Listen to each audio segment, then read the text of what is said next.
말씀 구약성경 사사기 10장 10절에서 16절까지의 말씀입니다. 구약성경 380페이지 사사기 10장 10절에서 16절까지의 말씀입니다. 구약성경 380페이지입니다. 사사기 10장 10절로 16절까지 같이 읽겠습니다. 시작. 이스라엘 자손이 여호와께 부르짖어 이르되 우리가 우리 하나님을 버리고 바알들을 섬김으로 주께 범죄하였나이다 하니 여호와께서 이스라엘 자손에게 이르시되 내가 애굽 사람과 아모리 사람과 암몬 자손과 블레셋 사람에게서 너희를 구원하지 아니하였느냐. 또 시돈 사람과 아말렉 사람과 마온 사람이 너희를 압제할 때 너희가 내게 부르짖음으로 내가 너희를 그들의 손에서 구원하였거늘 너희가 나를 버리고 다른 신들을 섬기니 그러므로 내가 다시는 너희를 구원하지 아니하리라. 가서 너희가 택한 신들에게 부르짖어 너희의 환난 때에 그들이 너희를 구원하게 하라 하신지라. 이스라엘 자손이 여호와께 여쭈되 우리가 범죄하였사오니 주께서 보시기에 좋은 대로 우리에게 행하시리니와 오직 주께 구하옵나니 오늘 우리를 건져내옵소서 하고 자기 가운데에서 이방 신들을 제하여 버리고 여호와를 섬기네. 여호와께서 이스라엘의 곤고로 말미암아 마음에 근심하시니라. 하나님의 말씀입니다. 아멘. 자, 이 사사기서는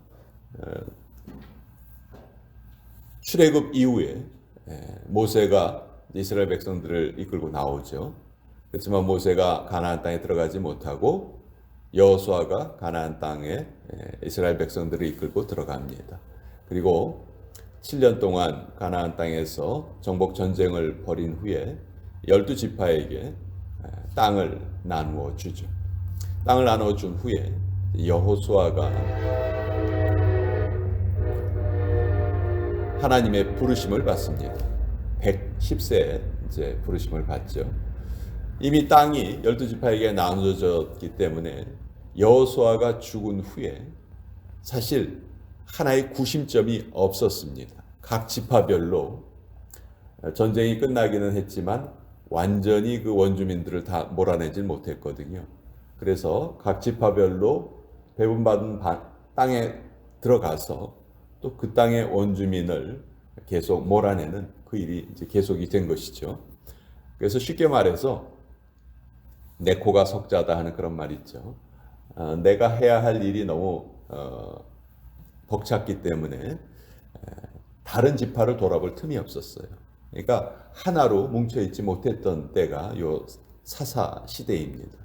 그러다 보니까 자연히 이스라엘 백성들의 구심점이 사라져버리고 각 지파별로 어떤 지파는 또 전쟁을 잘하고 어떤 지파는 또 제대로 잘 못하고 또 원주민과 섞여 살게 되기도 하고 이러면서 사사시대는 참 영적으로 어두운 약 300년의 시간을 보내게 됩니다. 그리고 이제 마지막 사사였던 사무엘이 하나님께서 정하신 사울을 이스라엘의 왕으로 정해 주시면서 사울 때부터 이제 이스라엘이 왕정 국가가 되는 거죠. 그러니까 이 사사 시대는 모세와 여호수아 그리고 사울 왕으로부터 시작되는 왕정 시대를 이어주는 연결고리인데 이때에는 사사 시대의 특징을 한마디로 말하면 우리가 잘 알고 있는 내용이죠. 그때에는 왕이 없었으므로 각자 자기 소견에 옳은 대로 행하였더라. 그러니까 참 영적으로 혼란한 시기였어요. 그래서 사사시대를 보면 여러 번 그 범죄의 악순환의 패턴이 나옵니다. 그렇죠? 하나님께서 풍요함을 주셨을 때, 편안함을 주셨을 때 이스라엘 백성들이 하나님을 더 잘 섬기는 것이 아니고 마음이 나태해져서 우상을 섬기고 뭐 이런 잘못된 행태를 보이죠. 그러면 그때 하나님께서 그들을 일깨우시려고 주변에 있는 다른 족속들을 통해서 이스라엘을 침범하게 하세요. 그러면 삶이 곤고해지고 어려워지니까 그제서야 이제 이스라엘 백성들은 하나님께 부르짖게 되죠.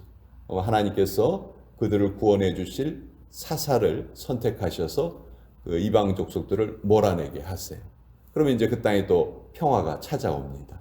그런데 또 이스라엘 백성들이 하나님을 제대로 안 섬기는 이런 악순환의 패턴이 사사시대에 7번 나타나요. 그리고 12명의 사사의 이름이 적혀 있습니다. 뭐 7, 12, 뭐 이런 건 이제 우리가 구약 성경에서 아주 익숙한 그런 숫자들입니다. 자, 오늘 우리가 읽은 이 부분, 사사들이 12명이 이제 기록되어 있지만 그래도 좀 유명한 사사는, 가장 유명한 사사가 아마 삼손일 거고요. 그 다음에 기드온일 거고, 세 번째 유명한 사사가 아마 입다일 것입니다. 그 입다가 출현하기 직전에 있었던 일인데요. 참 어떻게 보면 성경 전체에서 어느 신학자가 말하기를 가장 충격적인 구절이다, 이렇게 말한 구절이 13절입니다. 사사기 10장 13절이 어떤 신학자가 말하기를 가장 충격적인 구절이다. 왜냐하면 너희가 나를 버리고 다른 신들을 섬기니 그러므로 내가 다시는 너희를 구원하지 아니하리라.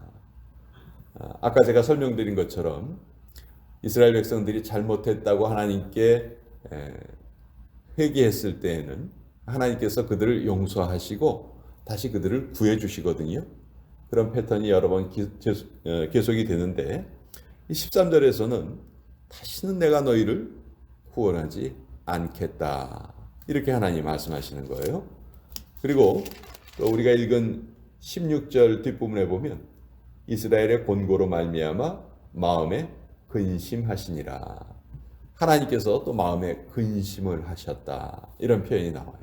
사실 이 두 가지 표현은 우리가 알고 있는 하나님의 일반적인 모습과는 달라요. 그렇죠? 우리는 하나님을 어떻게 알고 있습니까?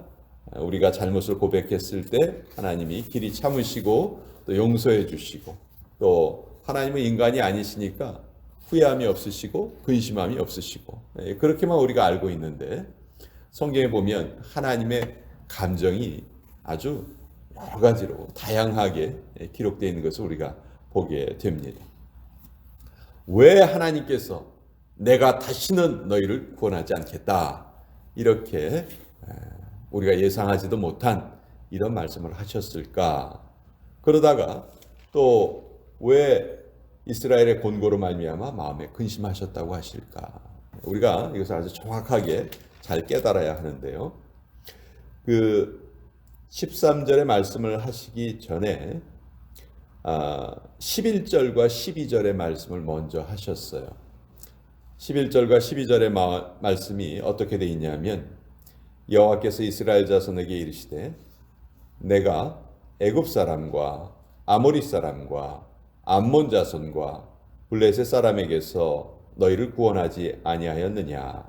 또 시돈 사람과 아말렉 사람과 마온 사람이 너희를 압제할 때 너희가 내게 부르짖음으로 내가 너희를 그들의 손에서 구원하였거늘 너희가 나를 버리고 다른 신들을 섬기니 그러므로 내가 다시는 너희를 구원하지 아니하리라. 한마디로 너희의 지금 살려달라고 나에게 구하는 그 기도가 사실은 진정한 회개가 아니다 하는 것을 하나님께서 지금 지적하고 계시는 거예요. 가짜 믿음이 있듯이 가짜 회개가 있습니다. 가짜 회개는 무엇입니까? 행동이 뒷받침되지 않는 회개가 가짜 회개예요. 회개는 죄의 자백과 더불어 항상 행동의 변화가 수반이 돼야 됩니다. 근데 우리가 하는 회개에 뭐가 빠져 있는 경우가 많냐 하면 이 행동의 진정한 변화가 빠져 있고, 하나님 잘못했어요, 도와주세요, 이것을 회개라고 우리가 잘못 생각하고 있는 것이죠. 그런 잘못된 회개에는 하나님이 더 이상 내가 속지 않겠다, 그렇게 말씀하고 계시는 거예요. 이 말씀을 듣고 그제서야 15절에 보면 이스라엘 자손이 여호와께 여쭈되 우리가 범죄하였사오니 주께서 보시기에 좋은 대로 우리에게 행하시려니와 오직 주께 구함노니 오늘 우리를 건져내옵소서. 이 회개는 이제 진정한 회개예요.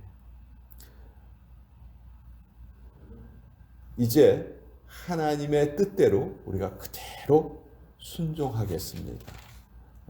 우리가 주님 앞에 죄를 지었습니다. 그러니 주님께서 보시기에 좋은 대로 우리에게 행하시옵소서. 우리가 더 매를 맞아야 한다면 매를 맞겠습니다. 그러나 지금 이 외적의 침략에서부터는 우리를 구해 주시옵소서. 그러니까 이제 그 죄의 대가에 대한 처분을 완전히 하나님께 내어 맡기는 그런 회개를 하고 있죠. 그러니까 지금까지 회개하는 다른 그런 회개였어요.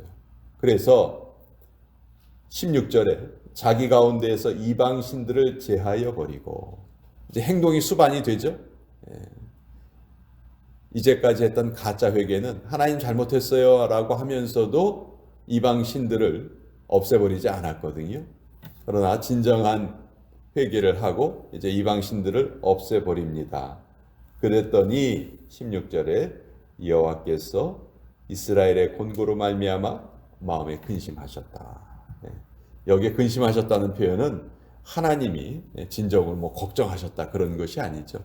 내가 이제 또 이 일을 해결해야 하는데 어떻게 해결하면 좋을까 하나님께서 생각을 하셨다는 말이죠. 그리고 이제 하나님께서 새롭게 보내주시는 사사가 입다라는 사사가 등장을 해서 그 다음 사사기의 이야기가 이어져 갑니다.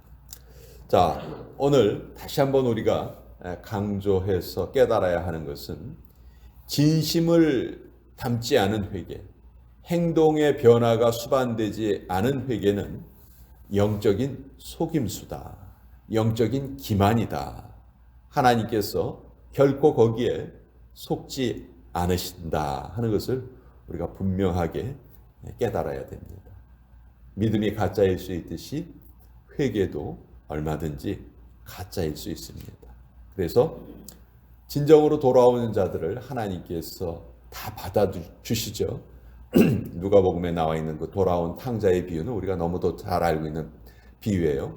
그렇지만 거짓 회개는 분명하게 하나님께서 거부하신다. 그래서 행동의 변화가 반드시 수반되어야 한다.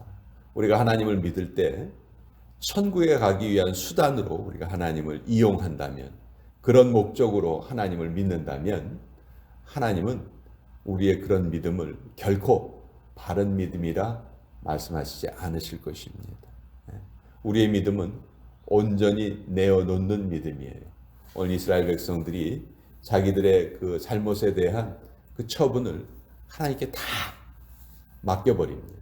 온전히 맡겨버리는 그런 결단을 할 때 하나님께서 그들의 믿음을 진정한 믿음으로 받아주시듯이 오늘 우리도 마찬가지입니다. 우리가 우리의 인생길을 살아가면서 내 속에 있는 나의 생각을 다 먼저 주님 앞에 굴복시키고 주님 앞에 다 내려놓는 그 결단이 먼저 있어야 한다.